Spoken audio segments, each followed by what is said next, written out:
say hello, welcome, and thank you very much for joining us today for this webinar brought to you by SINC USA on enhancing your virtual event strategy. 2020 was a year for trial and error for many marketing executives navigating the world of virtual events. And despite a strong desire, very strong desire from us and the marketing community as a whole to get back to in-person experiences, virtual events are very much here to stay. Furthermore, as time has progressed, the value the virtual event world brings and the knowledge on how to execute these events successfully continues to increase, establishing virtual event marketing strategy as a mainstay in long-term planning. With that in mind, I am absolutely delighted to introduce our panelists today who will be sharing their experiences, expertise, and insights with you all. So first and foremost, we have Noreen Galstian, the CMO of SADA. Hello there, Noreen. Hello there. Hello. Pam Corey, Vice President of Global Marketing for BitTitan. Hi, Pam. Hi there. Hello. And last but definitely by no means least, a little change to the roster for today. Last minute change, we have Sandy Runner, the Field Marketing Manager for Micro Focus. Hello there, Sandy, and thank you very much for stepping in. Thanks. Delighted to have you all. For everybody in the audience, please use the Q&A feature to submit your questions to the panelists. Our priority is to ensure you leave this session with the information and guidance you came to receive. So please submit your questions and we will answer them throughout. We're actually going to start proceedings today by just launching a quick poll to shape the opening segment of the discussion. So I'm going to be launching that poll now, and this is all around your virtual event satisfaction. And I'll give about 30 seconds for everyone to participate. This is anonymous, so please contribute. How satisfied are you with your virtual event strategy for 2021? Very, we're on the road to success. Happy, but could be improved. Needs major improvement, or please help. So just let that run for another 10 seconds here. Allow as many people to participate as possible. 7, 6, 5, 4, 3, 2, 1. Fantastic. So looking at those results here, everybody. 7% of the audience are very satisfied with how things are going. Majority are happy, but see there's room for improvement. Some folks need some major improvement, and one of our individuals in the audience needs help. So hopefully we can help you today. So I'm going to kick off and get that insight from our panelists here as well. So I'm going to start with you, Sandy, just from an aesthetic standpoint. You are first of my squares in the top left here. So first and foremost, if you can reintroduce yourself to the audience here, and then talk to us a little bit about which elements of your virtual event strategy you're happy with, and which areas you feel kind of need improving right now. Sure. So again, I'm Sandy Runner. I'm with Micro Focus, and I manage our top accounts, field marketing. And in terms of our virtual event strategy, I would say that we're happy with our audience engagement in terms of their participation in our virtual events. We have a customer base who is engaged with us, who's tracking with us. But I'd say the area that we're still really trying to get a grip on and improve is that audience acquisition. So prospect customers, how do we get into them more? How do we drive more of those new clients to come and participate with us?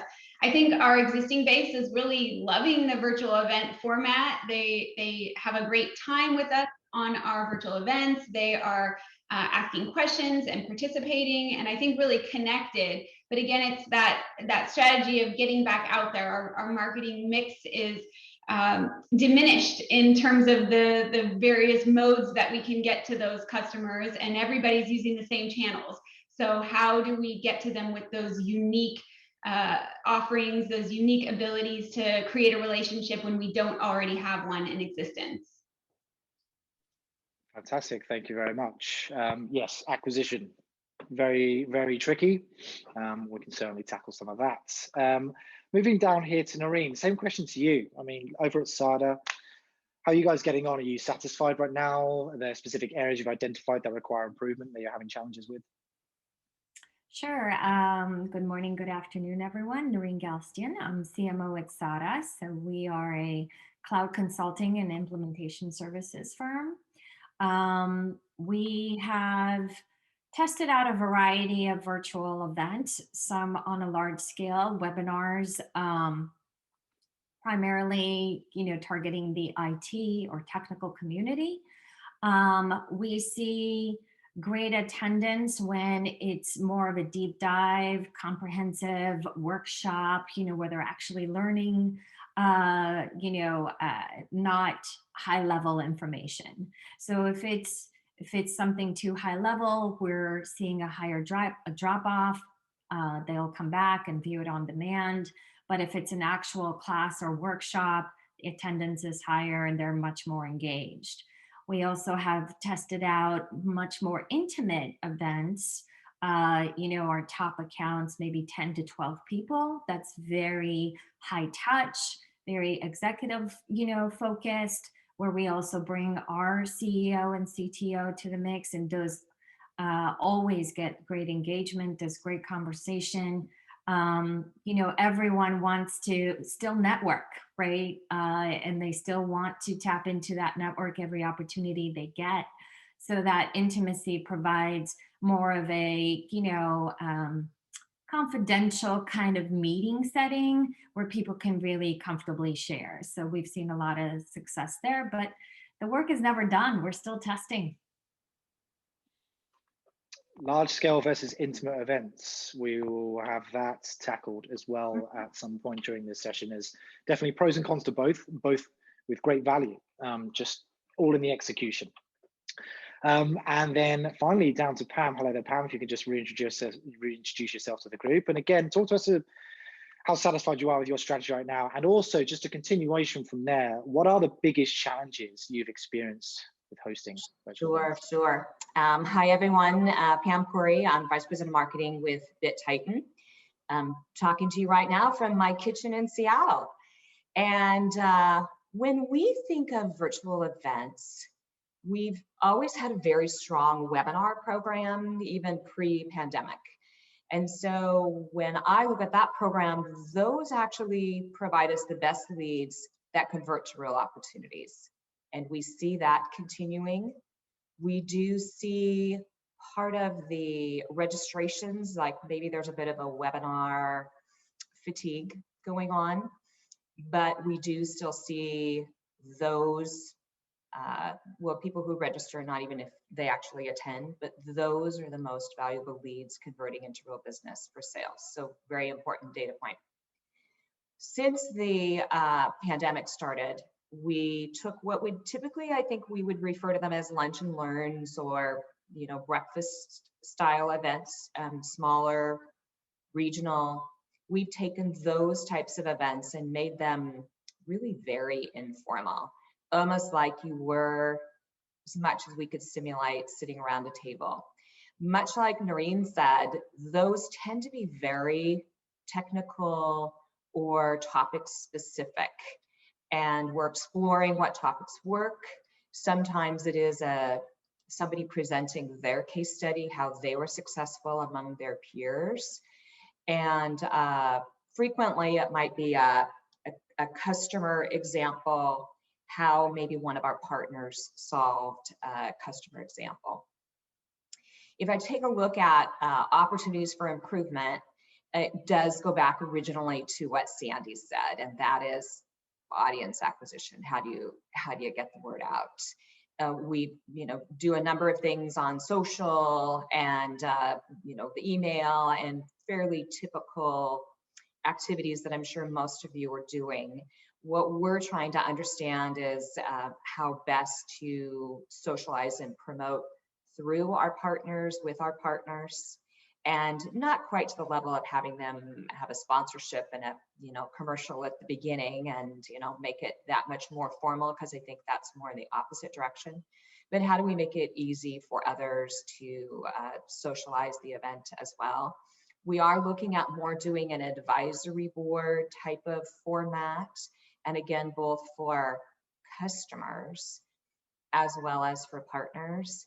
And if you think about traditionally when we've had to do advisory boards in the past, it was like, where's the location?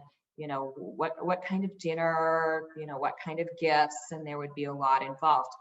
In this format, you don't necessarily need to worry about those specifics.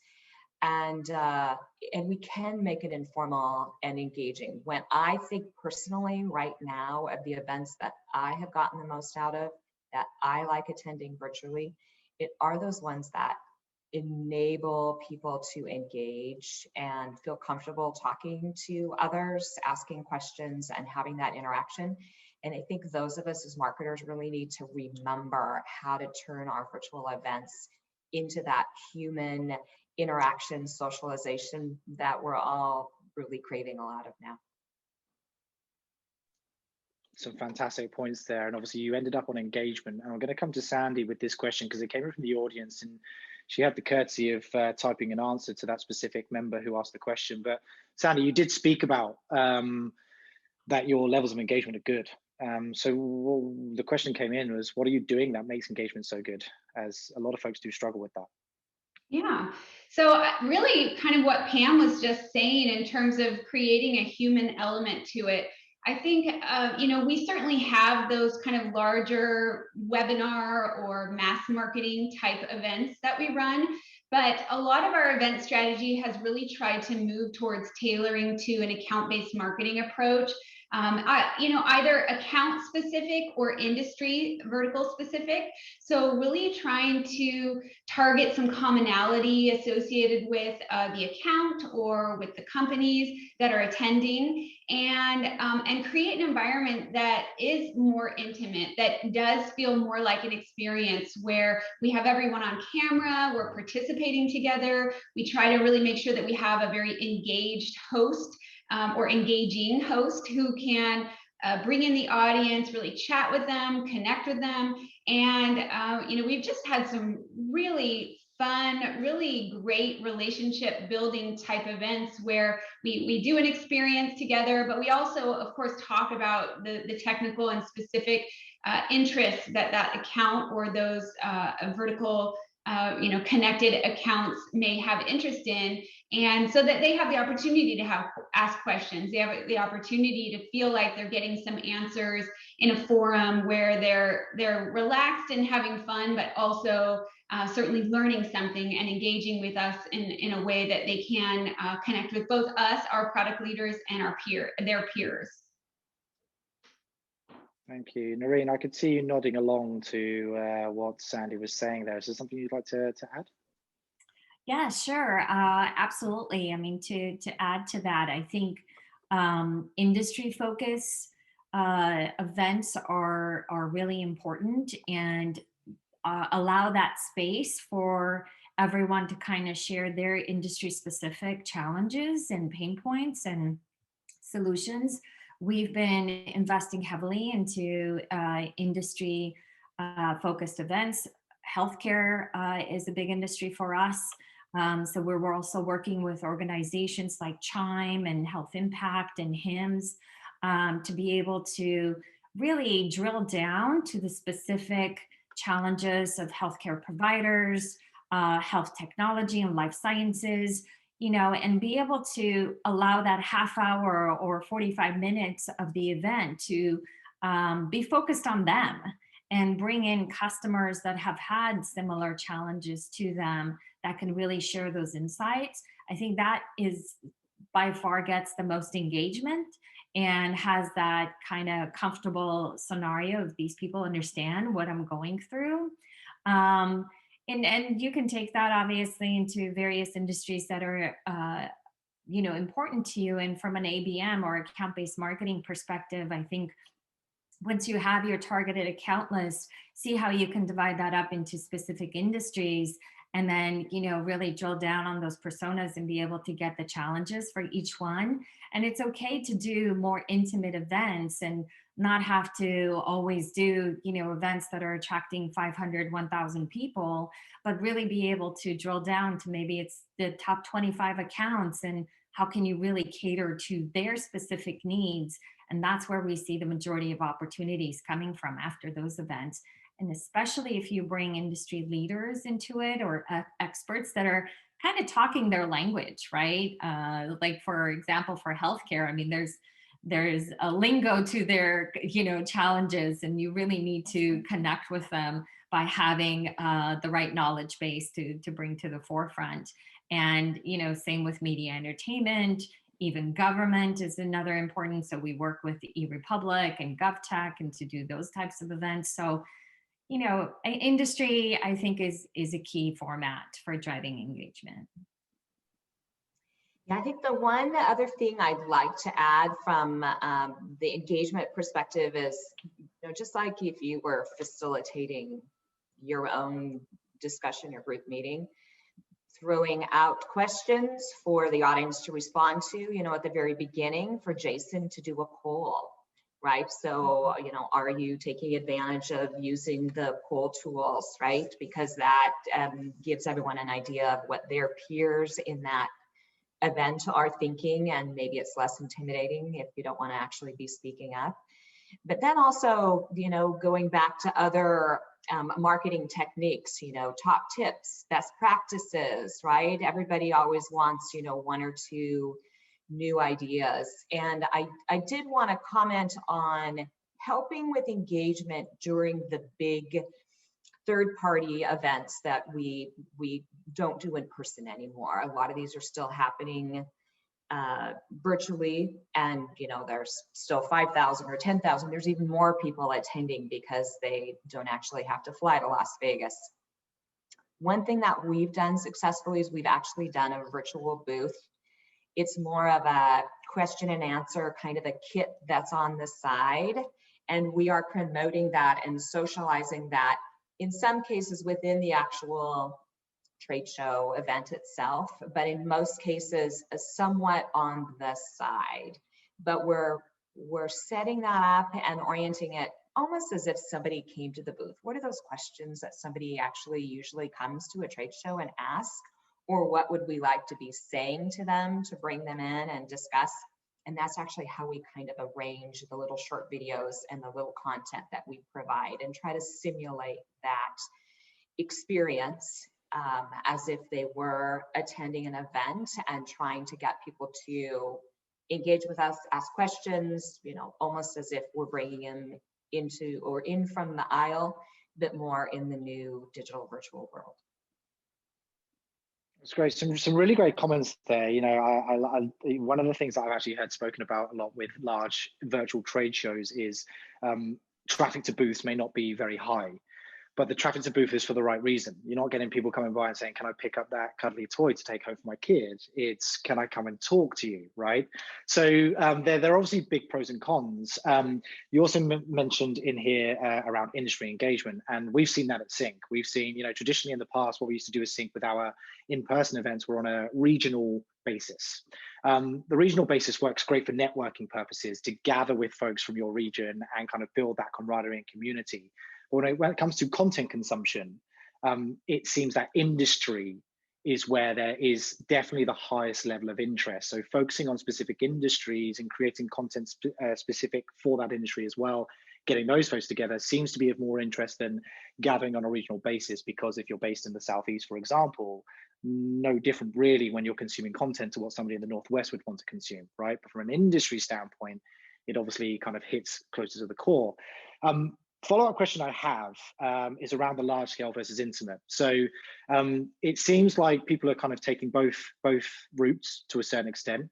One thing that we've seen at SINC as well, some of our clients doing very successfully, is kind of leveraging large scale to then create intimate. So cast a net far and wide through the use of a webinar or participating in a larger scale conference, and then taking those individuals that you engaged with and creating more intimate experiences for them in the form of roundtables, et cetera, et cetera. So would love to actually kind of come back to you, Pam, and ask a little bit about kind of large scale versus intimate, where you're seeing the best results and how you're trying to leverage the two to go hand in hand. So at the large scale events, I don't know if any of you have gone into some of the lounges. And if you think about it in the virtual sense, you can go into the lounge and maybe initially you don't even have your camera on, right? So you can kind of be lurking. In the physical world, it's not like you can walk in a room and be invisible, right? So you'll see a lot of people, and they don't have cameras on, but they're listening and they're picking things up. And I think at the big third-party events, when they have those lounges, I think there's real opportunities for us, assuming it's, it's our industry or our application, that lounge really fits. I think to make sure that, sales or marketing, those of us in our organizations as appropriate, are actually engaging in those lounges, right? So those are participating. We're actually trying to sponsor our own lounge and not have it be just our specific application, but more broadly for partners. And again, it goes back to what I said earlier. How do we socialize? How do we engage? How do we hopefully, talk to people and reach out? The bigger events, even our webinar events, we certainly will continue. They are more formally structured like this then, right? With, Q&A, and we're certainly doing the big events. And I think all of us are looking at them in terms of which part of the funnel it is, right? I also forgot we do certification type of events. And so these are helpful for those on the technical side, right? Where they're actually going to learn something and take that back to their employer, make them more valuable as an employee. Those are actually getting really good response as well. Stuff. Thank you very much. Well, that brings us to the next part of the discussion here today, and we kind of touched on it a little bit, but it's around virtual event platforms, right? We saw in 2020 a lot of new players come into the scene. Some established players increase their capabilities. The perception on virtual event platforms can go from we think it's fantastic all the way to it's not necessarily kind of hitting the mark for us. And I'm actually going to run a quick poll here for the folks as well, just to get an understanding as to how everyone feels with their current virtual event platform. So I'm going to launch this poll very quickly for you. Question is, how satisfied are you with the virtual event platform that you are using? So everyone in the audience, please participate. This is anonymous. Very happy, it ticks all the boxes. It's not perfect, but it does the job, or in need of a better platform. And we'll let this run for another 10 seconds. 9, 8, 7, 6, 5, 4, 3, 2, 1. Fantastic. So let's have a look at the results here. So overwhelming majority is not perfect, but it does the job. So I'm very happy it ticks all the boxes. That individual, if you want to actually share that in the chat box for the other attendees, the platform that you are using, that would be absolutely fantastic. And some folks in need of a better platform, completely understandable. So let's dive into our panelists' thoughts here. Sandy, coming to you first. So are you able to share information on what platform you're using and your level of satisfaction? And do you, is it doing what you needed to do? Well, I would certainly love to hear what platforms those are that are in that top section of checks all the boxes. I think, we use a variety of platforms depending upon the type of event that we're doing. So on our normal account-based marketing events, we're generally using Teams or Zoom. And I would say that we probably fall into that middle category of it does the job, and there's probably room for improvement. We use BrightTalk and other webinar type platforms where for systems like this, GoToWebinar. It kind of varies depending upon our speaker and what they like to use. And then I know we have some other platforms that I'm not as engaged as much with for our really large, like our universe event that we have coming up in a couple months here. And so the ones that I interact with most are those Zoom, Teams, BrightTalk, GoToWebinar, things like that. And again, there's little intricacies about each of them that are good and not as good, that don't work quite as well. The way that people register, the information that we get from it, the recording, there's varying levels of kind of, it'd be nice if they all combined into one, all of those features together. But for the most part, I would say, it does what we need it to do. I love more, I like the third party or the, those really large event engagement, the gamification that you can get associated with those larger platforms. And, we miss out on some of that with the existing, Zoom and Teams and smaller platforms like that. We really have to go, if we want to do some types of trivia or something that's a little bit more gamifies it, we really have to go outside to a Kahoot or other trivia applications. There is the polling that's built in, but nothing really kind of fancy or really provides that level of kind of next step engagement for those customers. Mm-hmm. Noreen, same kind of question comes to you a little bit, but I'd like to get a feel for not necessarily the platforms that you are using, but from your experience of platforms that you guys have used and experience that you've had through participating in third-party events and some of those platforms out there as well, what do you feel are the key components that are really missing from these existing virtual event platforms? I don't think there is one platform out there that fits the needs across the board.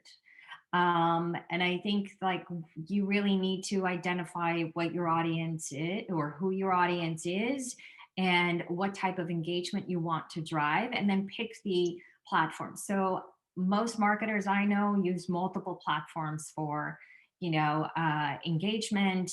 Workshops are a different platform because you need a different level of engagement for that. Roundtable discussions require a different platform that allows that intimacy to happen. Big conferences, you maybe want to go with something that's 3D, right? And provides that virtual conference-like feel where they have a lounge, they have a theater, they have, breakout booths where you can really drive to specific exhibitors or sponsors that you want to drive engagement in. Or I've even seen like a virtual yoga studio, right? Within a 3D setting. So it really depends, but I think that the choice that you have to first make is, who's my audience? What level of engagement do I want to drive? What's, a critical way for me to get feedback, address the challenges that they have, and of course, budgets, right? There's some really, really pricey platforms out there. Do you have the budget to invest into that? And then what is the longevity of that investment? How many events can you do for an annual subscription, or an initial setup cost that you may need for a big virtual 3D type of event versus a more intimate, webinar type of setting where you can use like a Google Meet or Teams or Zoom, for example, right? That is much more cost effective on some level.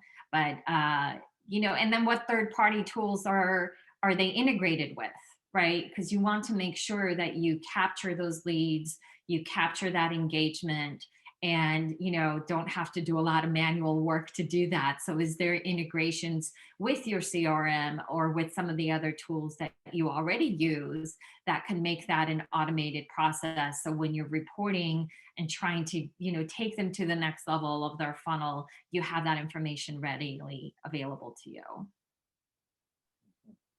Some really great points there. Go on, Pam, yes. Yeah, and right now I wanted to add, I love some of the 3D ones that I see evolving.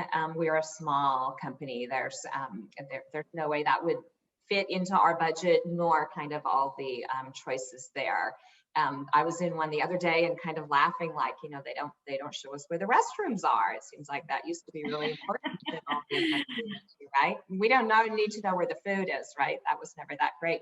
But we really use more of the basic tools on 24 and Teams because most of our events are a little bit smaller than those 3D ones. And agree with all the points that Noreen said. I think that's really the important key is, what are you trying to do? I think we are pivoting more and more towards smaller smaller events. So the tool that, again, allows polling, is the easiest for everyone to engage, ask questions back and forth. I think those are the ones that meet our needs right now, as well as we can definitely capture the information and tie it into our overall CRM. Mm-hmm. The question that's coming from the audience here as well, which is an interesting one, is around accessibility. So the challenge that they have with executing virtual events is identifying a platform that is accessible. Digital accessibility is important to us to ensure virtual events can be attended by everybody within our enterprise, regardless of ability.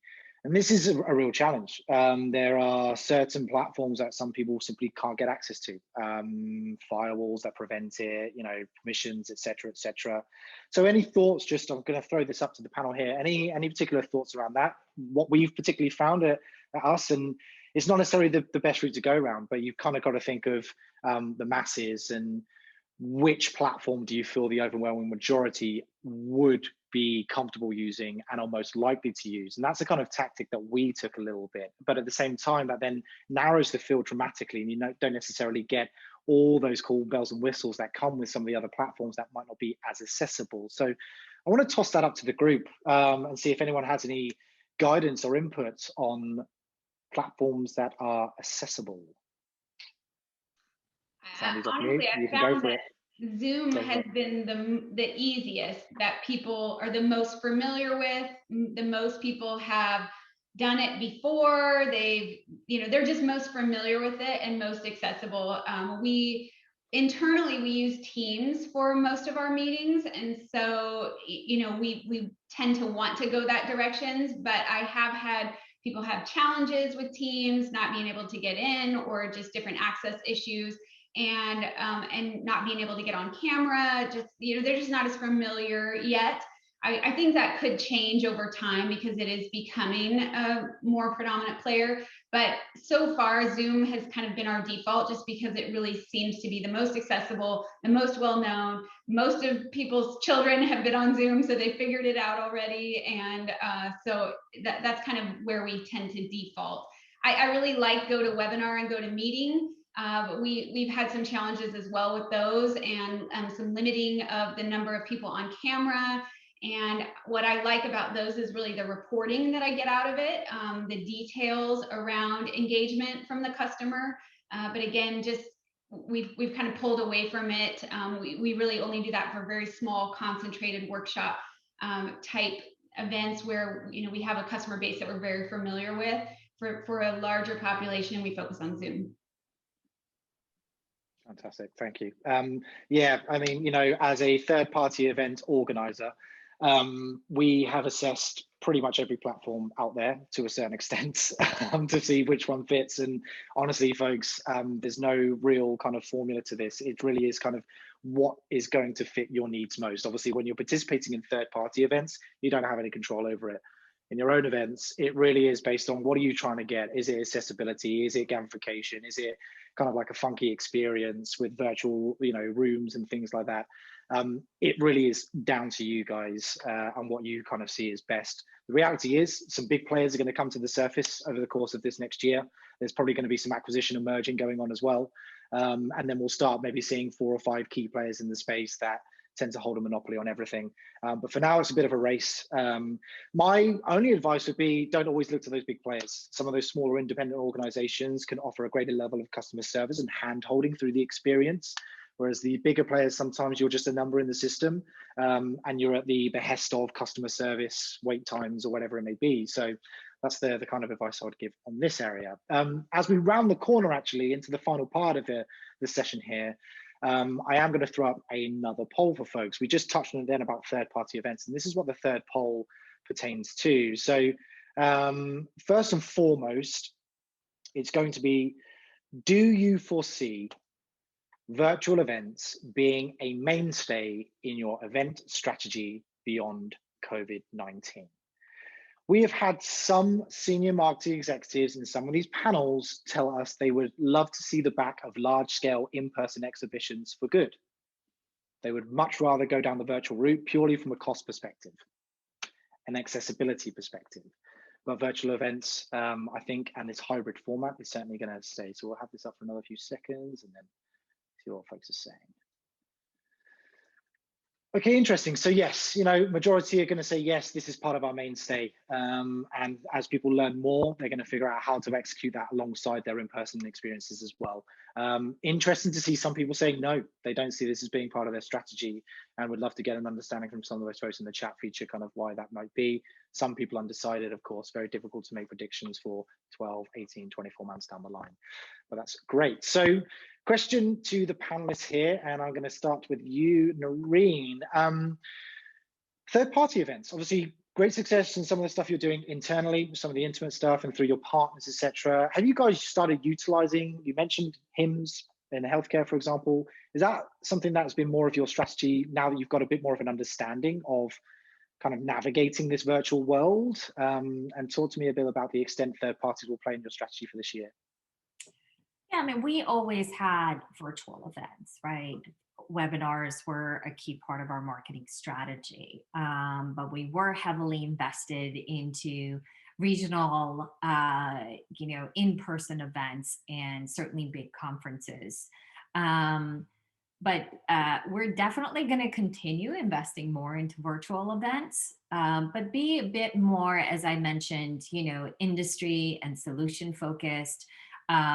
Targeting the right titles for the right type of event. If it's a technical audience, as I mentioned, more of the workshops and learning components of it, versus if it's C-level, then maybe a high touch C-level to C-level intimate events, right? And those are going to kind of continue, whether we do it, whether we host it ourselves, or we partner with an organization, locally or nationwide to host those, depending on the audience. So I think that there is no one size fits all. And you really have to break it down by your audience, who your target account list is, who are the titles that you're going after, and then being able to identify where are they getting their information, right? Where are they going to network? Do they belong to certain organizations? And look into sponsorships of those organizations.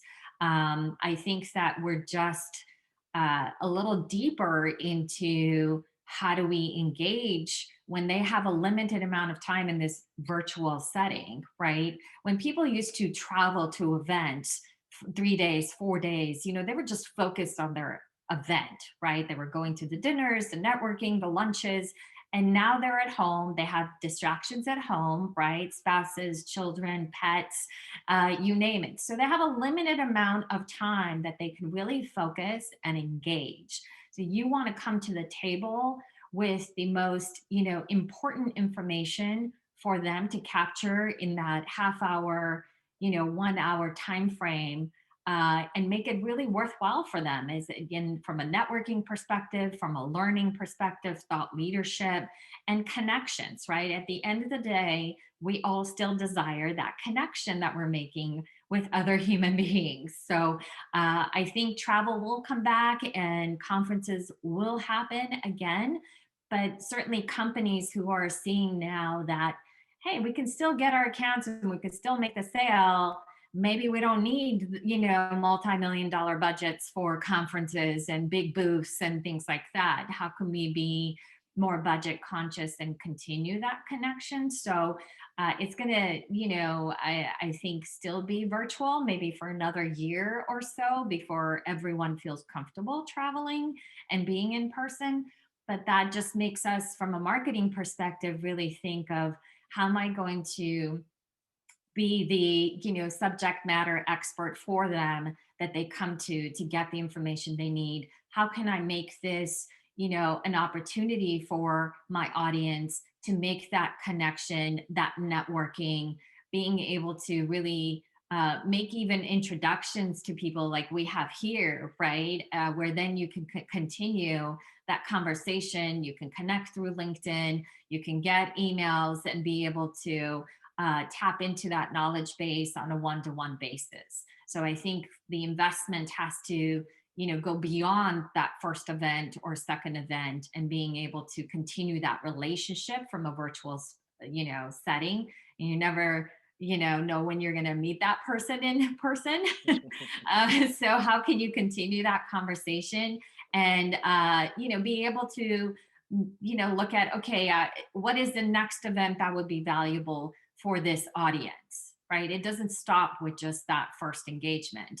And then you want to continue to narrow it down into the funnel and have more intimate and one-on-one conversations, and initially, being able to break those barriers are key. Very So well said. the only thing I want to tag on to that is clearly, virtual remote events are our strategy for 2021. When I think of the big third-party events we used to pay large sponsorship fees for, some of them are actually still asking for those sponsorship fees. And, we're looking at them like, well, what am I getting? And so we sat down and talked about the most valuable ones that did return good quality new contacts, as well as leads, as well as engagement. The really big events for us, we learned, were opportunities for us to sit down with our partners and to sit down with those more in our ecosystem, more those side meetings, that because everybody was together in Las Vegas or wherever the event was, you had those opportunities. So what we did is we looked at those big third-party ones, and it's not like we're not going, but should we do that virtual booth approach that I talked about earlier, or a smaller sponsorship in some cases if we want our logo there?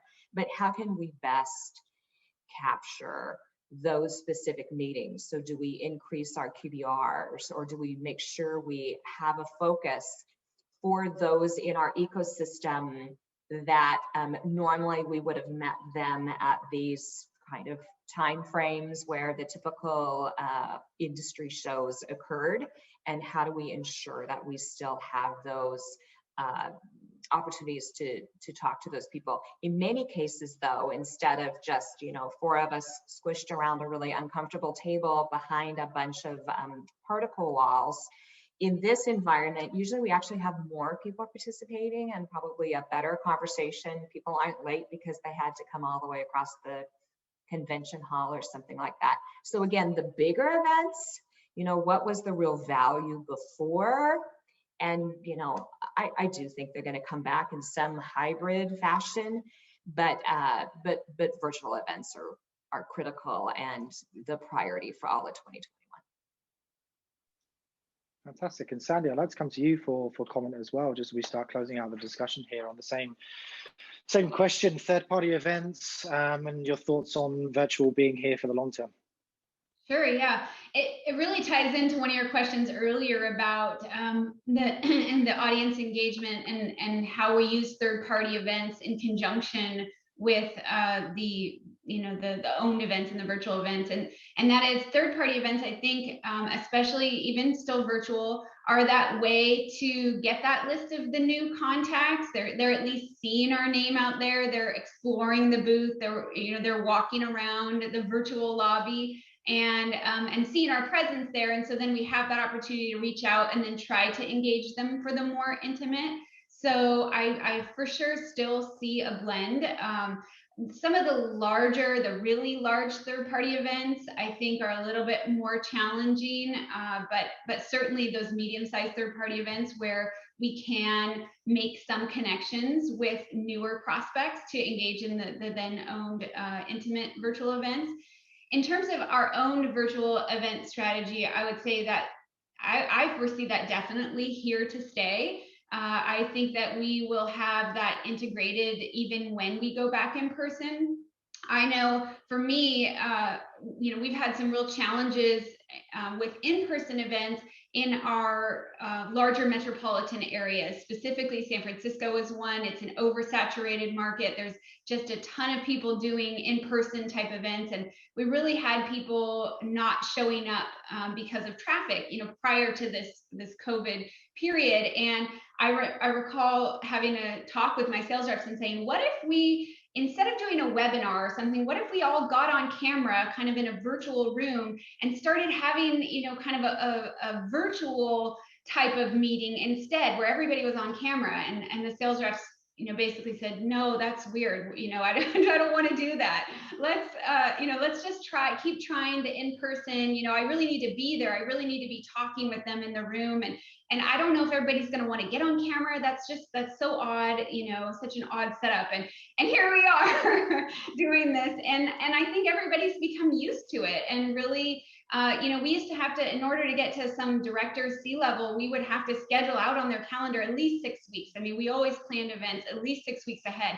I feel like now we can do a 3-week out event and still get that engagement from them. Because they really only have to slot an hour. They don't have to slot the entire afternoon to drive through traffic to get to our venue. And we still send them a steak dinner or something, so they're, or whatever, alcohol or things like that to make the event fun and make, the other additional value that they get from it as well. So I really hope, and I really do believe, that we will have still more of this virtual event owned and third-party integrated in the long term. Here. No, I agree. I think there's a lot of value in these. Executed correctly, there's certainly a lot of value. There's a couple of questions that came in, which Pam has politely answered, and Noreen is in the middle of typing an answer to as well. So I'm going to allow them to finish that thought. There was also a question very quickly that came for you, Sandy, about which vendor/site you use to get the goods to the participants when doing whiskies and wine tastings. Does that come from the company that runs the wine tasting, or is there a delivery service that you use? So we have used a group called Bison Entertainment, and we've also done, and they actually do the full event kind of, facilitation and all of that. They have, kind of celebrity bartender type people, but we've done, Bevmo is a local delivery in a lot of places. I've even had Bevmo shipped to my warehouse vendor, and then my warehouse vendor, so there's a Bevmo, basically a beverage kind of place that's local to a warehouse vendor that we work with. The warehouse vendor receives all of that. They get it same day, and then they ship it out to customers. So we've had just some sales reps who are really good at that kind of interaction. They know their whiskey really well, and so they'll run the event. But I will say that, I've done offerings where we have some type of author or thought leadership speaker, and then I will allow them to select a beverage that will deliver through Bevmo, or Drizzly is another one. Mm-hmm. And I tell you, 90% of them choose the bourbon whiskey. And I had no idea this was a thing. Maybe 6 months ago, one of my speakers told me, no, you need a bourbon or whiskey offering in there. And sure enough, it's been the hit. It's been my highest attended event every time. I love that. Well, that's amazing. Thank you so much. That brings us to the end of the discussion here, folks. And I just want to thank again the panelists for their insights here. Our perspective from SINC, this topic of content, I think when we talk about virtual event strategy, yes, you've got to think about, okay, how do we get engagement when people are there, and how do we combat attrition and things like that? What we've seen here is ease of access to the sessions is so important, and just content that resonates. And quite frankly, what we utilize at SINC is our executive council to get a gauge on what content the industry wants. So we have a group of CIOs and CISOs across the country, about 100 members strong. And we just constantly communicate and understand what are the pain points you're experiencing, what are the challenges you're experiencing, both from a role perspective and an industry perspective, and just keeping our ears close to the ground, and use them as a kind of like a customer focus group to a certain extent, allows us to create content that resonates with people. And I think it's just important to understand the content you put out there really needs to resonate and hit the mark. You don't have to have the biggest budget in the world. You don't. That's the beauty of the virtual event. Large trade shows, you walk in, the people with the biggest purse strings, they've got the big, massive stands right in the middle of the front. And then way in the back in the corner are the vendors who are fighting for their attention. Right now, it's a level playing field. So yes, NFL guest speakers or musicians that come in, fantastic draws, right? But the reality is content is king, and content will always win over that. And so understanding what the pain points are from the industry, putting them into practice, we find sees people through very successfully. Thank you again for all of your insights and contributions. Thank you very much to the attendees for taking the time to come as well. We are building, we've seen how great this collaboration happens. We're building out an actual marketing community ourselves here at SINC, so we can just foster these types of conversations. We appreciate that. You guys like to get together and share experiences and pain points and challenges and successes with one another. So we're gonna let people know of those kind of initiatives as we continue to roll those out. But in the meantime, keep going with the virtual event strategy. If anyone ever has any questions or anyone looking for additional guidance or services through trying to reach your prospect customers in the technology world, this is what we do at SINC, so feel free to reach out. Once again, thank you all for your time in attending. Thank you, panelists, for your time and sharing your insights. For those of you in the States being affected by the cold right now and power cutoffs, etc., thoughts are with you. Fingers crossed this doesn't last too much longer. And for everybody right now, can't wait until we can do these things in person, obviously, but for the meantime, continue to stay safe, stay healthy, and we look forward to seeing you at another SINC event very soon. All the best.